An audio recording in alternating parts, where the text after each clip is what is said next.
Votre entreprise est bénéficiaire du système des contrats spéciaux de formation et vous souhaitez financer vos programmes de formation continue? L'OFPPT vous propose une nouvelle fonctionnalité encore plus pratique pour gérer vos demandes de financement en toute simplicité. Rendez-vous sur votre compte portal.ofppt.ma et suivez ces quelques étapes. Accédez à la fonctionnalité « Demande de financement » et entamez la création de votre demande en renseignant les champs complémentaires. Saisissez l'année de formation et le type d'action souhaitée en fonction de la formation à entreprendre. Il peut s'agir d'actions de formation planifiées prévues dans votre plan de formation, d'actions de formation non planifiées menées en dehors du cadre de votre plan en réponse à des besoins urgents ou spécifiques, ou d'actions d'alphabétisation visant à développer les compétences linguistiques, fonctionnelles et logico-mathématiques de vos salariés.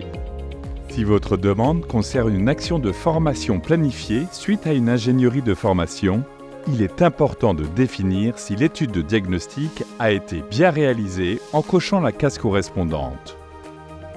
Gardez en tête que le respect des délais est impératif. Les actions de formation planifiées ne peuvent commencer que 10 jours calendaires au moins à compter de la date de réception de la demande de financement. Les actions de formation non planifiées et d'alphabétisation fonctionnelle ne peuvent commencer que 5 jours calendaires au moins à compter de la date de réception de la demande de financement.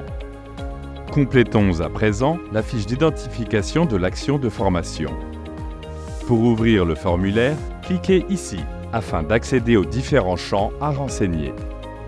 À ce niveau, vous pourriez sélectionner le domaine de formation souhaité parmi une liste de formations prédéfinie. Vous pouvez également choisir le thème de formation, comme vous pourriez le renseigner manuellement. Il est tout aussi important de définir l'effectif global des bénéficiaires en fonction de leur statut au sein de votre entreprise, cadre, ouvrier ou employé. À cette étape, il est requis de définir le type de formation à réaliser. Sélectionnez la formation interentreprise si celle-ci concerne des salariés de différentes entreprises. Optez pour la formation intra-entreprise si la formation est destinée aux salariés d'une seule entreprise. Ou encore la formation interne si celle-ci est réalisée par les compétences internes de l'entreprise. S'il s'agit d'une formation interne, il ne vous reste plus qu'à mentionner le coût de la formation. Si vous optez pour une formation inter- ou intra-entreprise, il est indispensable de choisir l'organisme de formation à partir d'une liste prédéfinie quand il s'agit d'un établissement public ou de renseigner le numéro de CNSS si l'organisme de formation est privé. Attention, vous ne pouvez en aucun cas faire appel à un organisme de formation non éligible.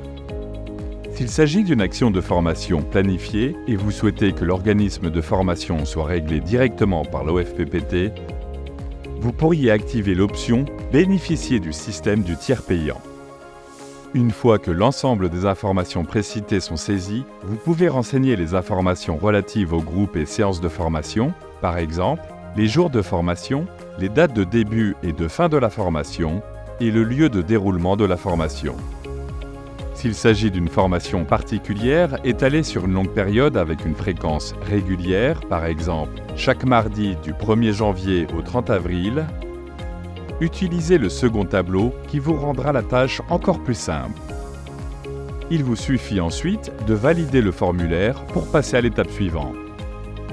Attention, l'effectif des bénéficiaires doit être égal au total des membres des groupes de formation et identique au nombre renseigné au niveau de l'étape précédente. Aussi, l'action de formation souhaitée ne doit pas dépasser 300 heures ou 50 jours. Une fois que votre action de formation est validée, vous pouvez télécharger le formulaire F2 en cliquant sur cette icône.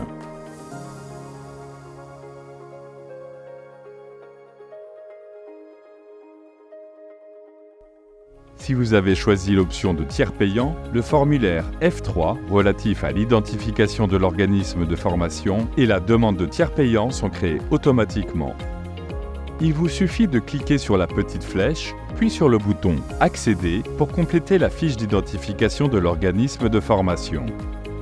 Concernant la demande de tiers payant, vous pouvez la compléter en joignant les pièces suivantes.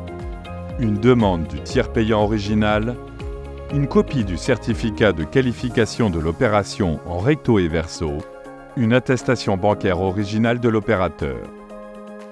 Maintenant que l'ensemble des fiches sont renseignées, vous devez procéder à l'insertion des pièces constituant votre dossier technique. Une fois que tous les documents sont insérés, vous pourrez alors soumettre votre demande de financement. Ensemble pour une montée en compétences garantie de vos salariés.